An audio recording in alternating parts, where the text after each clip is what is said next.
Oke, sebelumnya Assalamualaikum warahmatullahi wabarakatuh, teman-teman semuanya. Ya, waalaikumsalam Waalaikumsalam warahmatullahi warahmatullahi wabarakatuh. wabarakatuh. Oke, selamat pagi semuanya. Bagaimana kabarnya teman-teman semuanya? Sehat? Alhamdulillah baik Pak. Oke. Pagi hari ini kita ketemu lagi dalam mata kuliah daring ya, virtual untuk mata kuliah media literasi. Oke, sebelum masuk di materi kuliah, kira-kira teman-teman ada yang izin absen tadi atau ini masuk semua? Beberapa ada tadi ya, ada yang tadi konfirmasi ke saya izin karena bekerja ya, berhalangan mengikuti mata kuliah ini. Tapi sebagian besar ini mengikuti mata kuliah semua ya. Jadi pada pertemuan kali ini kita akan melanjutkan pembahasan pada pertemuan sebelumnya.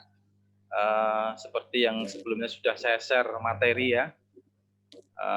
Mungkin sudah sampai di teman-teman semua. Kemarin saya share lewat komtingnya masing-masing, komting kelas 3B maupun kelas 3A ya. Pertemuan pagi hari ini kita akan bahas tentang hoax ya, atau hoax ya.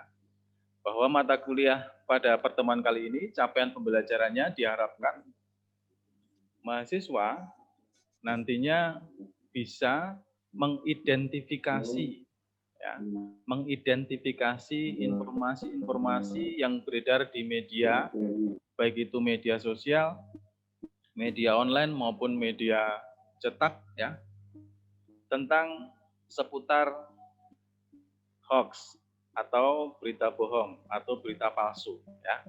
Jadi capaian pembelajarannya diharapkan setelah mengikuti mata kuliah ini mahasiswa bisa mengidentifikasi ya, mengidentifikasi itu bisa melihat bahwa oh ini informasi hoax, oh ini informasi terpercaya. Seperti itu ya, teman-teman semua ya. Oke, kita mulai pembahasan materi pada pagi hari ini. Saya akan mulai dengan share screen materi. Tolong dicermati.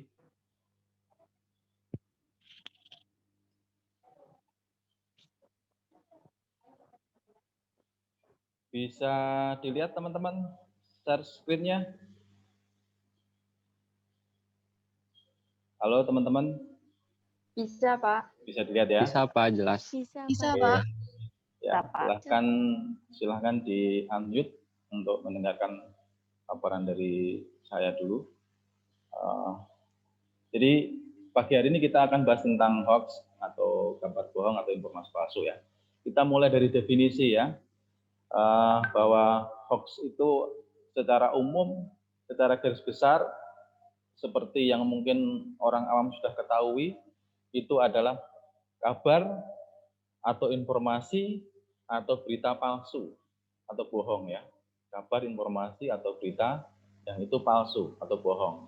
Kita lihat dari KBBI, Kamus Besar Bahasa Indonesia, bahwa hoax itu artinya berita bohong. Ya. Kemudian menurut Wikipedia, hoax itu adalah usaha untuk menipu atau mengakali pembaca atau pendengarnya untuk mempercayai sesuatu ya. Padahal sang pencipta berita palsu tersebut tahu bahwa berita tersebut adalah palsu atau hoax. Ya. Kemudian menurut Silverman bahwa hoax merupakan sebagai rangkaian informasi yang memang sengaja disesatkan ya. Jadi kata kuncinya sengaja disesatkan. Namun dijual ya. Karena petik 2 itu dijual sebagai kebenaran.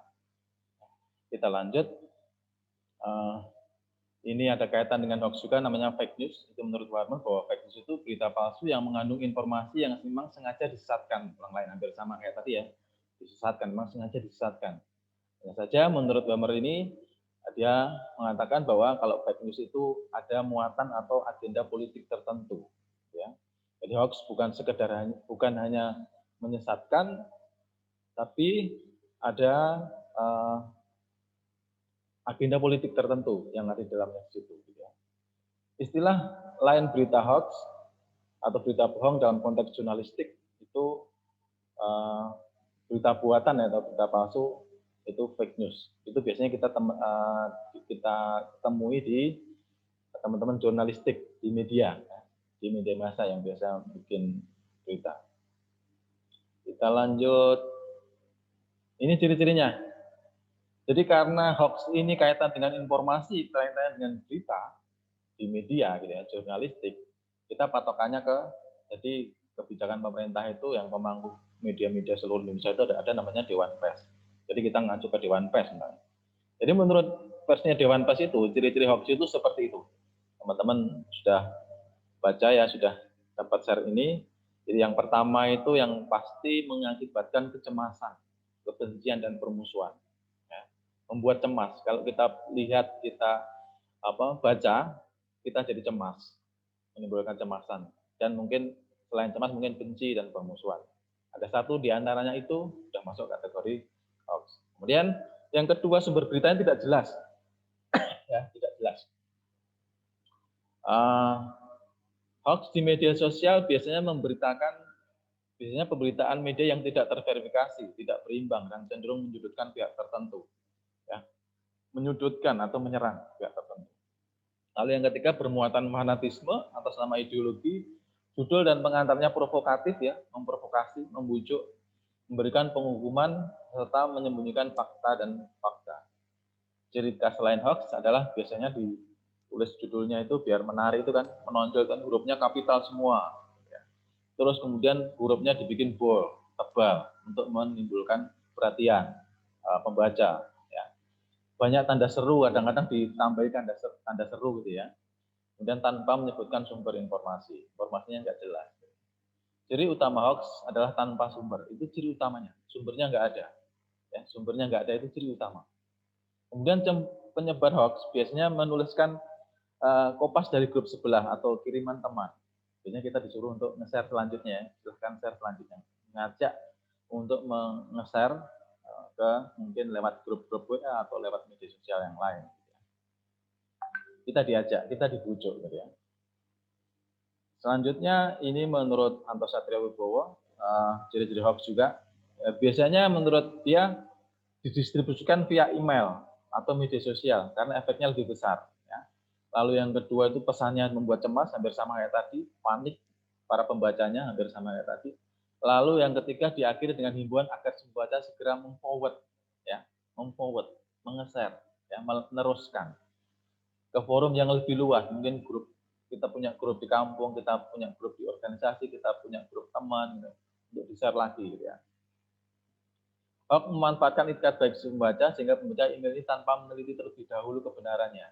Ya, kita kalau dapat email, dapat share-sharean, kadang-kadang kita nggak baca dulu ya, dapat link di WA, tahu-tahu dia ajak suruh nge-share, kita share aja. Padahal kita belum membaca. Grup WA juga judulnya beredar masjid di Papua terbakar hoax, jangan terpancing. Ini.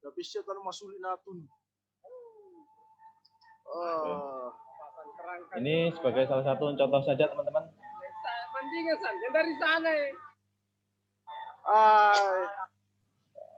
Di saya videonya nggak muncul, Pak. Tidak muncul ya? Di teman-teman yang Iya, lain Pak. muncul? Iya, Pak. Muncul, Pak. Ya, Enggak nggak muncul, Pak. Oh, tidak muncul. Nih, kita lanjut lagi. Nanti teman-teman bisa lihat sendiri videonya, tapi sudah tak kasih link ya di situ ya. Sudah tak kasih link.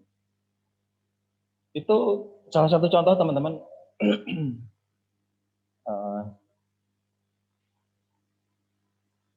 Ini juga, ini yang terbaru deklarasi kami. Lihat ya di Jawa Timur. Ini link videonya nanti teman-teman bisa lihat sendiri. Judulnya Gatot Nurmantio diusir saat deklarasi kami. Ini juga sempat beredar hoax. Nanti yang benar yang teman. Nah ini beberapa informasi dari data Kominfo sampai 2019.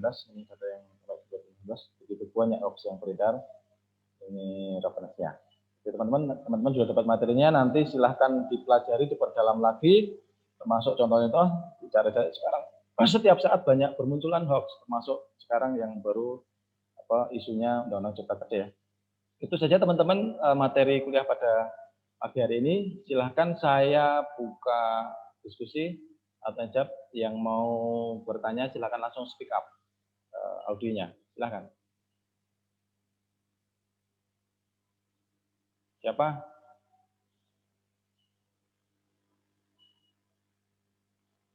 Ayo. Kalau tidak ada, saya bertanya, ada salah satu yang menjawab ya. Ada nggak yang bertanya dulu? Oke, kalau tidak ada, saya yang bertanya. Teman-teman, bahwa informasi hoax itu sekarang seperti sulit untuk membedakan antara informasi hoax dan informasi terpercaya sekarang itu ya. Menurut teman-teman, untuk tidak mudah percaya terhadap informasi hoax, itu apa saja atau bagaimana yang harus dilakukan agar tidak mudah terpercaya? Silakan, siapa yang mau jawab? Silakan. Dengar ya suara saya ya? Dengar, Pak. Ya, Dengar, silakan. Pak. Siapa yang mau jawab? Dengar, Pak. Biar kita tidak mudah terpercaya informasi hoax, kita harusnya bagaimana? Silakan, teman-teman, siapa yang bisa jawab?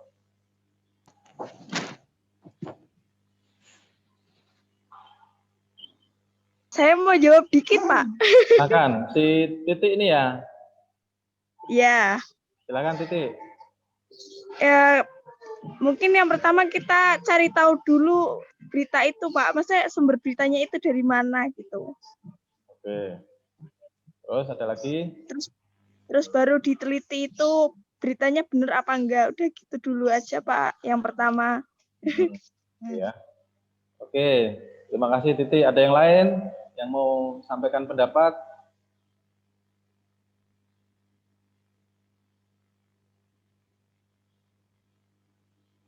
Tidak ada. Kalau tidak ada, saya tanggapi dari Titik tadi. Ya, itu salah satu yang harus kita lakukan, yang harus kita sikapi ketika kita mendapatkan informasi. Informasi kan sangat banyak sekali ya, berhamburan ya, yang setiap hari kita hadapi lewat smartphone kita. Biasanya kita lewat smartphone yang cari informasinya itu.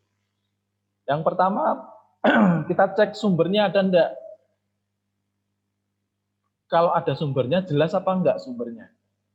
Itu penting, itu yang utama. Sumbernya enggak. Ya. Kalau enggak ada sumbernya, sudah enggak usah kita lihat. Enggak usah kita forward.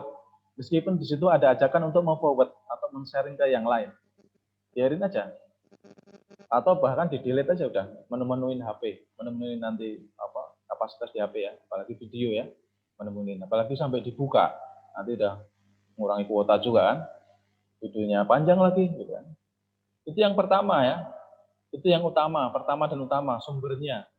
Jelas apa enggak, ada enggak. Kalau enggak ada sumbernya udah biarin aja. Bahkan kalau perlu delete aja. Enggak berguna. Informasi itu enggak berguna.